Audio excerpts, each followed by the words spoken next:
welcome back. We're back looking at the astrology weekly update for April for Astera Sphere Kairos, and we're going to be looking at the 16th to the 23rd this week. And I'm Sonia from Celestia Astrology, and with me I've got my good friend Shawna from Smart Asstro. You can reach her at smartastro@gmail.com. She does readings by donation.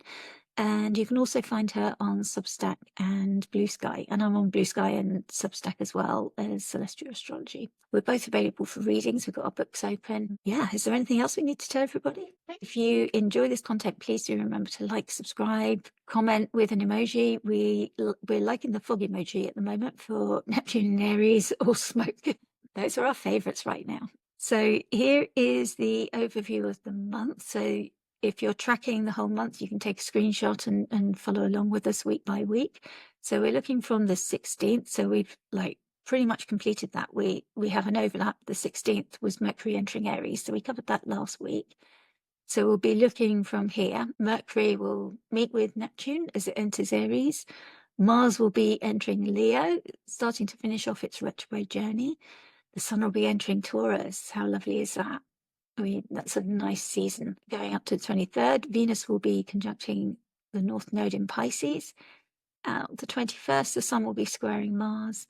Yeah, I don't think we're going to include that in this week. The 23rd, the Sun will be squaring Pluto in Aquarius. So here are the three that we're actually going to cover this week. We're going to be looking at the Mercury conjunction with Neptune in Aries. So every planet that's entering Aries at the moment is going to meet with Neptune, who's going to be slowly moving across those first few early degrees in Neptune before it retrogrades back to Pisces. When does it do that? It retrogrades back to Pisces in October. October the 22nd is when it will return to Pisces. Mars will be entering Leo on the 18th, so it'll be much more comfortable in that fire sign than it has been in Cancer. In watery Cancer, it's kind of slowed down. Mars is a warrior planet of action, and at least in a fiery Leo sign, that's also an outgoing masculine planet of action, sign of action as well. So even though it's not got essential dignity, it's still feeling more comfortable, able to take some action,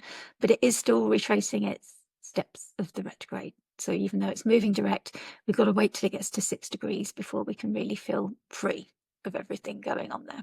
And then the Sun enters Taurus. So this lovely fixed time of year that the domain of Venus, Sun is going to be in Venus's temple, we like to say in Hellenistic astrology. So if you imagine Venus having this temple in ancient Greece and the Sun kind of moving around and shining through that temple, lighting up all her gardens and the fountains and the statues and everything that Venus might have in that beautiful garden. It's just that time of year when everybody's planning their gardens out. You know, if you're going to spend time outdoors, are you rearranging your garden furniture and scrubbing up the barbecue and starting to make your plans for what the summer might hold? So it's that kind of time of year. And these times are all in universal time. So please adjust for your own local time zone. So how do you think this week looks, Shawna? We touched on last week just a little bit of the Mercury-Neptune conjunction, so I think it'll be fun to kind of expand on that. Mars moving into Leo, I think some of the tears are finally going to dry up. I sit here and I think about Mars in Cancer, and I'm like, it seems to vacillate between like frustrated, steamy, and crying sadness. So I just feel like we're finally going to get a little bit of some composure back maybe out of Mars. And then, yeah, I mean, how lush is the Sun entering Taurus, right? I mean, we're going to have, where I live, we're going to have more consistency in the warmer weather. During February and March, I'm in the Midwest in the US, and it just vacillates between 70 degrees one day and 40 degrees the next, and snow the following. So it's just, it'll be nice to have some of that fixed energy once that Sun hits Taurus. That sounds so nice. Not that mutable energy of that weather shifting, but there's so nice to get into this spring energy. So this Neptune conjunct Mercury happening on the 17th of April. And if this is sounding familiar, it's because it is. We've had 3 of these meetings because of the retrograde. So we have talked about this 3 times, and this is the last one. They met on the 2nd of March when Mercury was direct, and that was in Pisces. Then Mercury retrograded and they met on the 30th of March. And this is now the third retrograde, but this is different because they're now in Aries here at this 0 degrees of Aries, which is such a threshold point. It's the start of the zodiac. It's really like this the new moment. It's the point where the sun reaches here. It's the new start of the new year. And it feels like a new start for them. Gone over this old ground so many times before, having these meetings, retrograding back, meeting again. And now it's like, okay, Mercury's direct, still in shadow, still working stuff out for us. But it's like, let's have one final meeting. It's like that culminating meeting to sign everything off. When they've made all these plans, they've reviewed them, they've reflected them, they've been over them so many times, they know them inside out. But now they're going to finally sign everything off and make an agreement. And that's going to have to stick for a year now until they meet up again in 2026. And that will be next April. And that will also be in Aries when Neptune's moves in like for keeps. Because Neptune will retrograde back, but then it will return to Aries. This is they last met in 2024. If you discount the 3 meetings, I've got the dates of the meetings here from AstroSeek, which really helps us position it. So there was that one conjunction that they had in 2024 that was at 27 Pisces, right on Venus's exaltation degree. And then they go through all the usual sextile, square, trine, opposition, trine, square, sextile, conjunction, and then conjunction, conjunction, conjunction. So we're at a conjunction junction. So that's what we've been stuck in. And that's been the theme as for both Venus and Mercury, as they've both been retrograding backwards and forwards. And it's been at these tight degrees, those late degrees of Pisces and early degrees of Aries, that this theme has been recurring. We've been over and over these same degrees, these same areas of our life. We've been reviewing and reflecting and doing so much work on it. So yeah, we're all ready to move on from this, I think, by now. We're all ready to put this behind us and get to some fresh parts of our lives. So it's good that this is the last one. That we're all ready for that change now and ready for Mercury to get past that 9 degrees shadow point, which he will do quite quickly now that he's direct and starting to move quickly on. And then we see ourselves move into the sextile square. There's 3 trines coming up in October, November and December. So there'll be some repetition there before they meet in that conjunction, but we'll cross that bridge when we come to it. That's the next stage of their meeting. But for now, we can just look forward and move forward with that Aries part of our life. What do you think, Shawna? Do you want to comment on this or go back to the chart? Yeah, I mean, I feel like we're going to finally stop spinning our wheels a little bit and pick up some traction, which is going to be nice. Looking ahead to those trines seems like a little sweet spot. Yeah, that's a nice point. I mean, that's at 29 degrees Scorpio. So it's a different part of the chart. And it's meeting Neptune back in Pisces, then back at the anoretic degree where he spent so long before he moved. But at least Mercury is in a different place then, making that trine aspect. Yeah, so we talked about this conjunction a little bit in last week's forecast too. But one of the things that I kind of hope comes from this is a little bit more mystical thinking as opposed to the overly impulsive or the deceptive possibility of speech, those kinds of things. But I really hope this can be more of a time when people feel drawn to omens and signs and feel more guided as opposed to oppressed. Yeah. You know, I feel like oppression could be a very tangible thing, you know, with this conjunction. But I think if we lean into the mystical and divine sense of life's movements, we'll find that relief and release and be able to see through those messages a little bit better. Yeah, that's a good point. I was thinking earlier about this sextile with Pluto that Neptune's moving into, that's coming up. And then when Uranus moves in the summer into Gemini, that will also form a sextile. It won't come into exact aspect until 2026 and beyond. But it sent me down a little bit of a rabbit hole, finding out what Richard Tarnas or what Archetypal Explorer had to say about it, and searching articles sort of about what might we expect coming up. So yeah, it is a turning point in optimism, bringing optimism for humanity, which I was like, good. Yes. I was like worried in case it could bring the opposite. And of course, when they come into like exactness, but even in the whole sign, they're going to be bringing this like a trine, but with also this sextile Uranus to Pluto, making that trine aspect as well. And then Jupiter moving will create like this sort of triangle rectangle thing going on as well. So they're going to be making some interesting patterns. But yeah, the trine is very significant, very long lasting. It's going to take some time for it to move apart as well once it's coming into form and separating.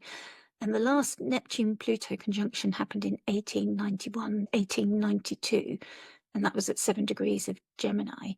And the next actual conjunction is not predicted to occur until the 2390s, and that will also be in Gemini. But it was interesting that like from 7 degrees Gemini to 12 degrees Gemini.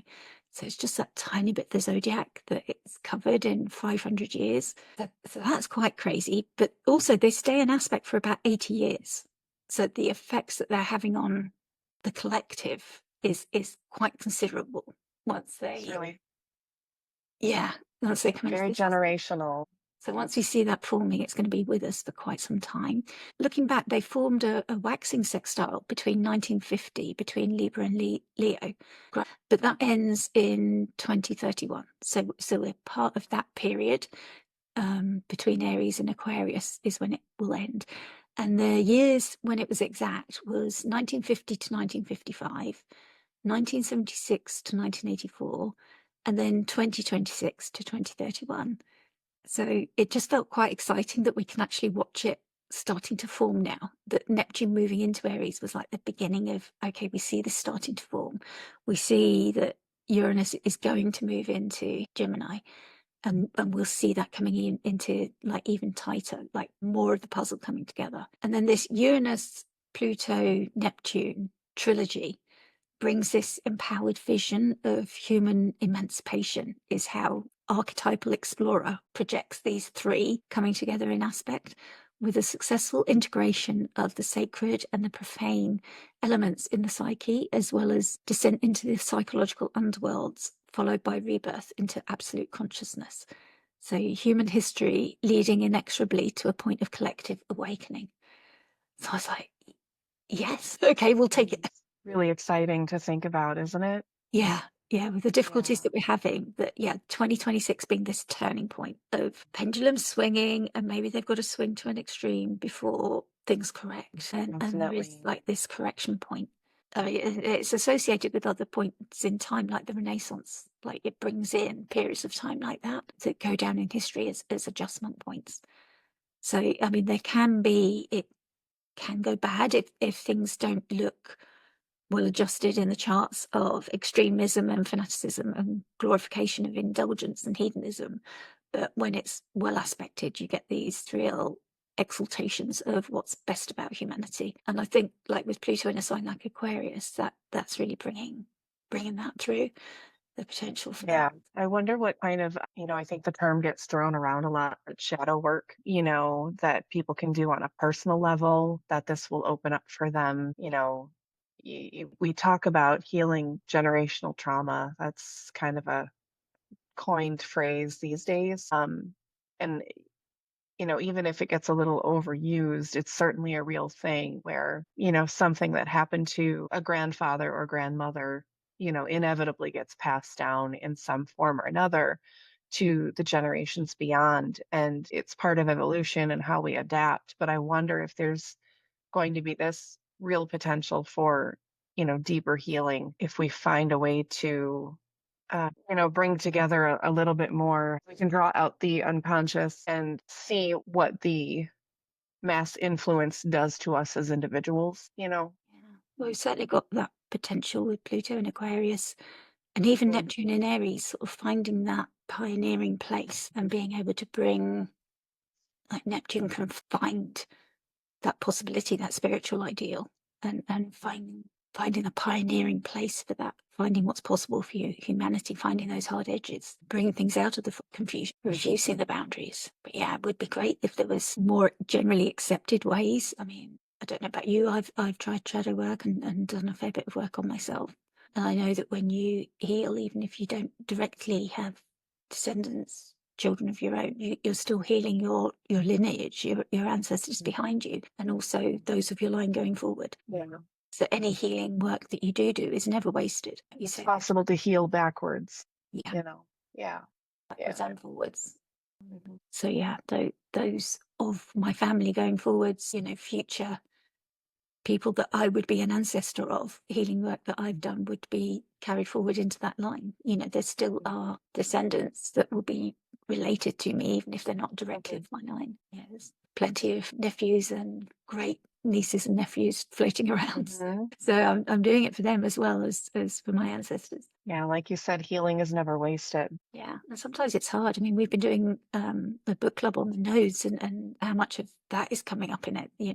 What we carry from the past, and it's hard to separate that out from your own stuff sometimes. Doing that work helps. Whether it's yours or it's from the past, it doesn't really matter because you're carrying it in this lifetime, whatever. Yeah. So the best thing is not to get bogged down in whose is it, where does it belong to, and just get on with working with it, and living with it, and doing what you can to heal it. It doesn't always matter why it's there with you. But we can see in the chart where it's come from or what you've got. Right. But yeah, that went deep, didn't it? You did. That's But Mercury-Neptune for you. yeah, I think Neptune allows you to, keep your feet on the ground while having your head in the clouds. I mean, quite literally, if Neptune brings you that fog, it's reducing that boundary and it's drawing those two worlds together, and it literally and figuratively blurs the lines. Yeah. So But I always think when it does, it's doing it for a reason. And when it definitely. clears, things are potentially clearer. It depends on how you've navigated that fog, that surrender to it, that allowing of it, and that trusting it as well when you're there. And that's tough. And I think we found that word surrender again. Yeah. Last week we brought that up a couple times. And yeah, I think we're going to have some chances to just kind of let go of the reins and step back and take a deep breath and see if you can find a way to release all of the stress and anxiety and bring yourself back to your own center. Yeah. Yeah. I think what we need to do once we finish recording is to have a Shawna's week word of the week. So I think last week it was bittersweet. This week it'll be surrender. Our lovely dear Merptune. Mertune. That is our favourite word for it, isn't it? Mertune. It just resonates so hard. Mm-hmm. Do you want to take us away with Mars? Mars entering Leo. And we've got that graphic from Honeycomb as well to cover the dates. Yeah, we might finally have Mars entering Leo and out of the water of Cancer. So, kind of feels we're still in shadow period though until 10 degrees, 6 degrees, 6 degrees. 6 degrees. Okay. So we've kind of got that, almost there, but not yet. We're getting there. Still dragging feet a little bit until we get to that 6 degree mark. But Mars back in Leo gets very loud, gets bold, wants to move. It feels a little more natural back in fire. Maybe we're at the point too where it's like, I know what I want now. We've gotten through some of those other pivot points where we were kind of stuck and letting the storm surround us and going through the things. And now it feels like maybe we've gained some more trust in ourselves and our own intuition now that Mercury's starting to separate from Neptune a little, just a little but I think it's a good time to also be careful not to overcompensate because it's like when you come out of hibernation, you haven't maybe exercised in a long time and then all of a sudden you're like, yes, I'm going to run a marathon, and then you get hurt. If you do that, if you overcompensate or overexert, then you're going to feel that fatigue really quickly, and we're just kind of still stuck in the mud. Yeah, he's kind of got to get his land legs back, hasn't he? It's like a bit wobbly, still a bit seasick. Yeah, very Little Mermaid, having made her deal with the wicked sea witch, right? She's finally got her legs, but now she can't speak. I mean, it's lovely that they've got that trine relationship with the moon in fiery Sagittarius and then all these planets in fiery Aries. So there's like a lot of fire in this chart going on with that early, like this grand fire trine that Mars is forming. It's like whole sign to the moon, but exact to Neptune. in this. So there's quite something that's being cooked up, you could say, with fire. Like imagine a bonfire or something cooking that soup. Yeah, it's almost, you get that early morning fog before the sun really rises. You get the light, you get the sun, you get the fire, but you don't know exactly what direction it's coming from because it's so hazy and Yeah. everything is just kind of lit up at the same time and with Yeah. the same amount of light. Still in the shadow period though, so I feel like there's a lot of possibility for maybe, blurred motivations or intentions. We're there on April the 17th, and then it clears the shadow at 6 degrees on May the 2nd. But it's got this hurdle to get over on April the 27th, the Pluto opposition at 3 degrees before it reaches that clearing the shadow. So we've done this before. Again, we've had 3. This is the last of 3. So we've done that, been there at 29 degrees, at 1 degree, and now at 3 degrees. So it's been a clear progression as well of 3 trials, 3 reflections, 3 redos before it exits the shadow. So it really is looking back at that retrograde story, and those 3 oppositions have really punctuated it. So that Mars, that whole retrograde story had, across the 2, from starting in Leo and then going back to Cancer, has been looking at like, what do we want, like Mars being the planet of action and passion, and what do we fight for, or what are we creating in Leo maybe, and in Cancer, what do we protect? And sometimes shadow things come up, particularly when it's opposed to Pluto, and like we always, or I always advise, like, don't be afraid to look those shadows in the eye and reflect on any prompts that you're being shown, or any whispers that are coming up, anything you're being asked to purge, or any releases. Like quite often these releases can be cathartic, even just like sitting down and having a good cry, particularly with that Cancer journey, letting that go. But also these are coming up for a reason, these difficulties that we're being shown, and that's part of the retrograde story, is being asked to look at these things and being given the opportunity to release it, so we don't carry it on into when Mars goes direct into a new Mars story. Like from this retrograde time, it only happens this every 2 years. So to lose our mojo, or our get up and go, somehow has been difficult. It's been such a hard slog. I found it really hard. The motivation and just getting the work done has been hard, so much harder than normal, and things taking so much longer than normal, especially combined with the Mercury retrograde, obviously. But I'm looking forward to him going direct and getting some ease back with getting things just done, hopefully. Hopefully that's going to help get back to just what my normal level is of getting things done, and not adding any more difficulty to the difficulties that I normally have. So you've got your normal level of difficulties, and then this has added an extra level of difficulty and challenge to getting through the things that you have to get through. But that's what this time is indicating and asking of us, and it's so that we can slow down and look at what's coming up and give it the time that it's asking for. It's kind of like nature's way of a timeout, or a vacation or holiday, or whatever. The ancients wouldn't work like we do 5 days a week or whatever. There would be a retrograde, and they would honor the planets and slow down and do the thing, and do that reflection work, and allow for those setbacks and delays, to because they wouldn't be pushing as hard as, but we're trying to keep pushing at our normal level while these planets are retrograde, and that's not natural and normal. It's hard for us to keep trying to do that. So we've made it more difficult for ourselves, really, by trying to keep our normal level of work done. And in future, if that happens, and there's 3 planets, like personal planets that are close to us, going retrograde at the same time, I think I'm booking a sabbatical. So I'm giving notice. That's what I think needs to happen. I'm not going to try and work as normal, having had the experience of this time. That's certainly one of the things I think I've learned.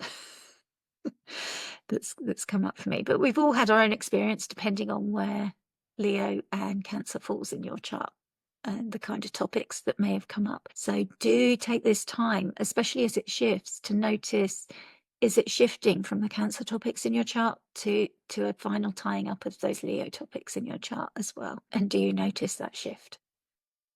And also just that final Mars-Pluto opposition as well. Those principles of intense willpower, courage, drive, passion, determined efforts towards renewal and regeneration, like that push to finish something and to have that catharsis, and that urge to push too hard. It's like this intense death and rebirth struggle. Like if you think of a caterpillar and the butterfly struggling to be reborn, and that violent push to emerge, or even a chick coming out of an egg that it's really got to crack through that shell, and the intensity of effort needed to get that last push. And it's kind of like that, but you don't want to push too hard or break, injure itself.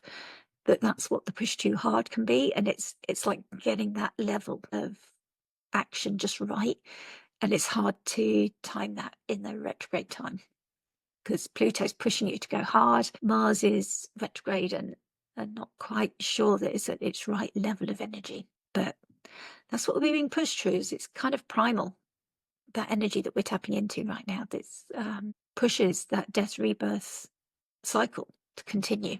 Without it, a baby wouldn't ever travel down that birth canal. It would stay put where it's snug and warm and comfy and cozy. Why would it want to travel through that difficult, often that's the most dangerous part of its life, is that birth canal journey, and that emergence into the world, and that first breath is the most critical time, and that impetus to just be born that we share with all the animals is that really primal thing, and that urge that, yes, it doesn't make sense, but we do it anyway. So I think that's what's coming up for me anyway. It's funny. The notes at the top of my list here are recognize when you're pushing too hard. Pluto's opposition can really bring that strong resistance. And it's a beautiful analogy you just used. It is the most dangerous and yet the most rewarding, right? I mean, because if you continue to stay put where you are, you'll do one of two things. You won't continue to grow, which stunts you and ultimately will be the end, or you'll continue to grow and you outgrow your home, you outgrow your existing, space. And in order to move beyond that, you have to pass through that door, right? You have to acknowledge it and admit it and go through it. And, I think this Mars Pluto opposition can also add in an opportunity to check your ego versus what kind of real influence you can have, So I think it's definitely an opportunity to maybe use that creative vision that you've come into contact with the Mercury-Neptune, and use it to redirect power as opposed to using it as brute force. That makes a lot of sense. I see this like affecting the fixed signs this time. Like as Mars moves into Leo, it's activating those fixed signs. So we've got Leo, Scorpio, Aquarius, and Taurus. So by whole sign, this Uranus as well. We've got Venus touching it by degree. Okay, Mars in Leo. And then before we leave, we've got the Sun entering Taurus, a nice way to round out the week. So here we go. The Sun is leaving its point of exaltation. So in a way, for the Sun, it's a fall in dignity. And yet for us, it feels like a lovely time, because the Sun is entering this fixed place. So we know where we're at with a fixed sign. Things are stable. They're not so changeable. It's not so dynamic as this Aries energy that's pushing us towards something. Here, it's like, okay, go out in the garden, sit and relax. Here's your nice cool drink. Here's your sun umbrella or your lotion or whatever you need. And now you just relax and enjoy it. You're in this feminine energy. It's introspective. So it's reflective and caring and nurturing. So it's thoughtful and reflecting on what it's taking in. So you've kind of got the dualities, and the yang energy is all about the one, and feminine energy is about two, the duality of both. So it has that nature, that dual nature, like the yin and the yang, when you see the two, the black and the white, but each have the color of the other. But it reminds us that duality is needed, that it can't be all yang. We need that duality. So it's co-present with Uranus now. The Sun is going to be traveling towards that Uranus. So it is stirring up that activation of Uranus. Uranus is still in that sextile with Venus. And Venus, of course, is the ruler of Taurus. And she can see it by sextile. And the Moon is the exaltation ruler. We've got the Moon over here in Capricorn. Yeah, that's a nice Earth trine there. from Capricorn. So that's quite a nice place to have both the luminaries present, contributing. We like to see that for an ingress chart. You have got that square with Mars. So that Mars in Leo is also reflecting back to the sun. It's in the sun's sign, so it's answering to the sun in that respect. It's in the sun's temple. So the sun is providing to Mars. The sun is in a superior position to Mars. So I think the fact that it's square isn't something I'm unduly concerned about. It's not going to spoil the Taurus party going on here. But maybe it's going to bring some action, some nice men for the party. Maybe I'm getting a bit carried away with the fantasy. It feels a lot like, no, that's perfect. It feels a lot like you've got a nice warm spring day. You've got maybe your favorite cardigan, right? You've got maybe your cup of coffee if it's in the morning and it's still cool, and you've got your favorite book.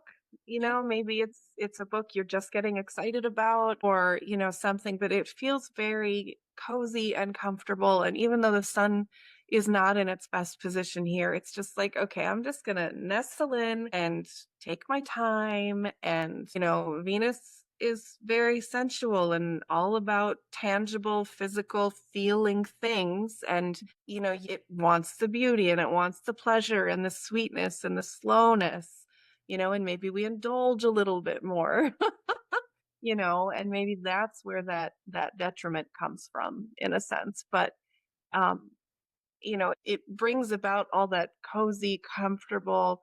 I don't have an appointment to get to. I don't have to be somewhere. I can turn my phone ringer down. It's just like, it's just me and whatever I want to do for right now. Yeah. Yeah. The only shadow on the party is this Pluto. That Pluto. Yeah, because him and Mars are like, they're not in that opposition join. yet, but it forms this T square with the sun sort of at the difficult point of it. So that's the only shadow. And the sun is, you could say that the sun is throwing light on that opposition between the sun and Pluto. So the sun is illuminating whatever Mars and Pluto are going to bring up. The sun is going to illuminate it for us and make it, if you've struggled to see it before in the other two oppositions, the sun is going to make it that much clearer. Could be like the point of difficulty in Taurus there for it. But yeah, there's always a shadow in the garden. You want a bit of shade. Always. Yeah, you don't get the fruitful plants if you don't have the icky mud.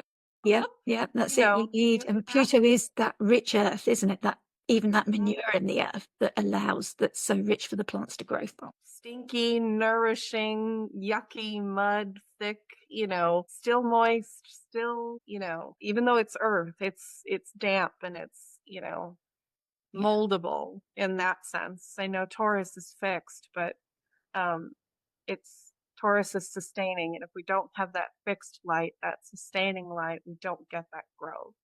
Yeah. And Taurus is very much about the planning and the cultivation, the story of these three decans as we move through Taurus. And this first one is all about the planning, and then the sustaining, and then the surrendering again in the last decan, like surrendering to the forces of nature and everything. You've done your planning and now just plant those crops and let them grow. But the first decan is like dividing your fields, and how are you going to plan out those fields? Which one is going to go fallow this year? And how are you going to plan out that garden? So enjoy your Taurus season. It is where the moon is in exaltation. I think that's why it always feels like such a nice place, because the moon being that planet that's closest to us, where the moon's happy, I think we all feel a little bit happier. So when the moon comes to meet the sun and we get those Taurus lunations, those are always a nice time as well.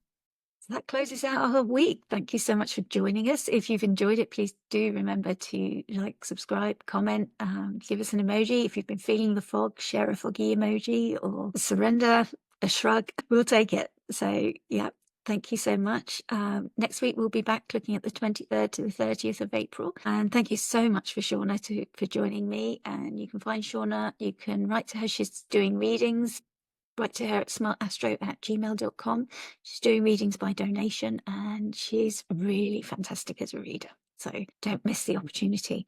And you can find her on Substack and Blue Sky as well. And you can find me there as celestialastrology.com. And I've also got my books open for readings. So thank you so much for joining us.